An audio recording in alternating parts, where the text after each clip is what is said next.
my name is Reggie and welcome to my channel. Today I will be sharing with you my most disappointing and my most surprising books of 2018. So I decided to combine those both topics into one grand video for you.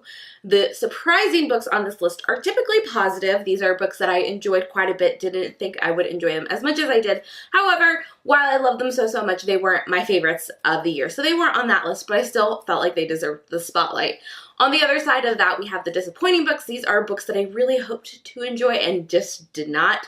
But they weren't so bad that they had to be on my worst of the year list. Those videos are already up, so if you want to see my best or my worst videos of the year, the link will be in the eye and in the description bar below. I'm going to alternate, so I'm going to do a surprising and disappointing back and forth. So the first super surprising book I read this year is Ramona Blue by Julie Murphy. If you don't know, Julie Murphy is the author of Dumplin', which is actually currently a Netflix movie that recently came out, and it was a wonderful movie. However, I read the book and I enjoyed it. I think I gave it 3 stars. I didn't love it. So I was pretty lukewarm on Julie Murphy's works. I'm not a fan of her first book, which I read a few years ago, before I joined BookTube. Wasn't a fan of it at all. Even though I wasn't too sure on how I felt about reading this book, I decided to pick it up before I went to meet Julie Murphy at a signing. And I'm so glad I did because I loved this book. I gave it 4 out of 5 stars and I was so shocked by how much I loved it. This follows the story of Ramona, who is a girl living in the South, and she is lesbian and she is very secure in her identity. And then her childhood best friend moves back to town and she figures out that she's starting to have feelings for him. And she doesn't know what that means for her. It's an exploration of sexuality and fluidity, and I really enjoyed the way the story took place. It also dealt with poverty, Hurricane Katrina, natural disasters, and it was just a wonderfully thought out book. Had a lot of components and lovely aspects going on in it, and I cannot recommend it enough. So first up on the disappointing list, we have Warcross by Marie Lu. This was my first Marie Lu, and I was not impressed. For me, this felt like a YA version of Ready Player One, and to be fair, a YA diverse, better constructed version of Ready Player One. I really hate Ready Player One, unpopular opinion, but I do. So I did enjoy this more than Ready Player One. I really hate that book, so that's not saying much. I just expected more. I've heard so much about Marie Lu's work over the years, and I was just so disappointed. I thought because it felt so similar to me to Ready Player One, a lot of the plot, a lot of the twists, the reveal, everything felt super predictable. I didn't feel like this was a new or nuanced story. I did really like the diversity. But to me, that alone can't save or make a book. Next up on the surprising list, we have I Was Born for This by Alice Oseman. This was my first Alice Oseman book, and I loved it so much. I gave this a 4.5 out of 5 stars. Now I'm kind of regretting not putting it on my favorites of the year list because I love this book so much.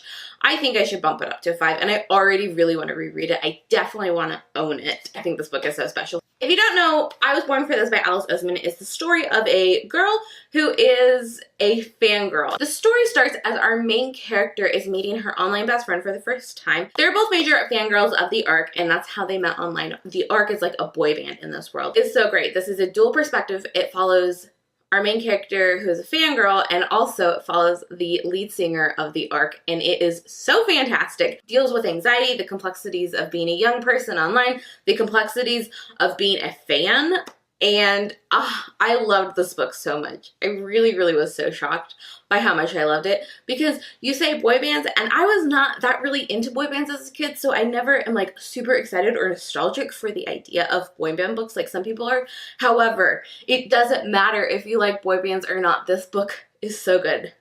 Highly recommend it. Next up on the disappointing list, we have Fahrenheit 451 by Ray Bradbury. This is a classic about book burning, and I expected so much more from this. I was just really underwhelmed by this. I think that's the best word for it, and I haven't watched the adaptation. That's actually why I read the book, because I wanted to see Michael B. Jordan in a movie, because I love him. Have for years. It's not because of Black Panther. The movie got trash reviews, so I haven't seen it. If you think I should watch it anyway, let me know. But the book was not great. So, oops. Next up on the surprising list is To All the Boys I Loved Before by Jenny Han. So I love this book. If you don't know, I really love this book. I read it for the first time this year. I know. Y'all been talking about it forever. I read it in anticipation of the Netflix movie. But I'm so glad I did, and I'm so glad the movie came out because it was fantastic. I didn't think I was that big into romances, until I saw it done well, until I saw myself reflected in the pages so vividly. Laura Jane is biracial. She grew up in a family with just her white dad. Her Korean mom passed away. And so she didn't grow up with that culture, though her dad tries to infuse it in everyday life. The plot and conceit of this, while super cheesy, is also super cute. Laura Jean, whenever she has a crush, writes a letter to her crush, puts it in a box, hides it away in her closet, under her bed, wherever. She's written 5 letters, and one day the letters are mysteriously sent out.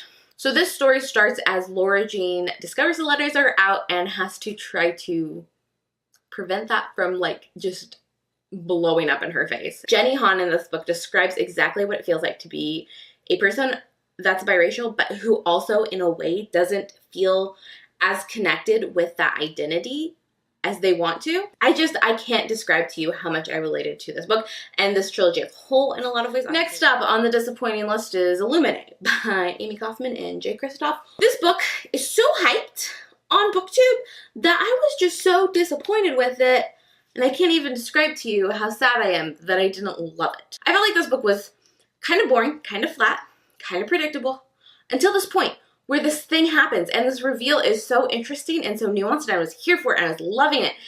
And then the authors took that like twist away and took away the nuance and took away what they built, and I didn't understand why, and it didn't make sense, and I was not okay with it. So really, this is a sci-fi book about a couple who break up on the same day that like a war invades their world, and adventure ensues of sorts. But yeah, just because it had cool multimedia aspects did not mean the story was that captivating to me. Next up, we're going to talk about another book I loved that I definitely didn't expect to, and that is Eleanor Oliphant is Completely Fine by Gail Honeyman.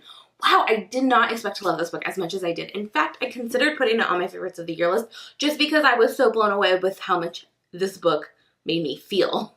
This is the story of Eleanor Oliphant, of course, who is a woman who has such a unique life. She comes into the plot of the story very unlikable, very isolated from others. Spends her weekends drinking. She doesn't really get along with her coworkers. She doesn't go out. She doesn't have friends. She's separated and distant from any family, and she doesn't like to talk about it. And throughout the course of this book, we kind of find out why she acts that way, what happened to her. She has an interesting and tragic past, and you kind of see her make a friend and open up and just get more comfortable for the first time ever, and it's so heartwarming. Next up on the disappointing list, we've got The Knife of Never Letting Go by Patrick Ness. Man, I wanted to love this book. I thought I was gonna love this book, but I didn't. It was so male-driven, which makes sense because this is a sci-fi book in which we deal with a world where all the women aren't existing, they all died. And then a girl comes to the planet, and this young boy who's out like on his coming-of-age adventure runs into her and doesn't know how to act. I understand that there's probably huge character arc, progression, etc. throughout this entire trilogy. However, in the first book, this boy made me so angry. He wasn't even sexist. He was just like misogynistic and oblivious. And like I said, I understand that that's probably intentional because of the arc, but I couldn't deal with it. Though, I am interested in the adaptation just because of the casting. Wow, we're quickly nearing the end of the list, but next up and last up on the surprising side of this list, we have We Are Okay by Nina LaCour. This is such a wonderful book, and I loved it so much. This book is about our main character named Marin, who is off at college, and she hasn't talked to her family, her friends, anyone from life before college in a while. She's also not really close with her roommate. And throughout the course of this book, we discover why that is. Throughout the course of this book, we follow Marin as she discusses and grieves her grandfather's passing. She was raised by her grandfather. They were very close. And so her relationship with him and his passing is really hitting her hard. And we follow this, I think it's just a weekend in her life, as she is about to be reunited with one of her previous best friends from before this all happened. And she's really like dealing with these emotions that she's feeling, and you really are just thrust into this character arc and exploration of grief, and it's so beautifully done. I love it so, so much.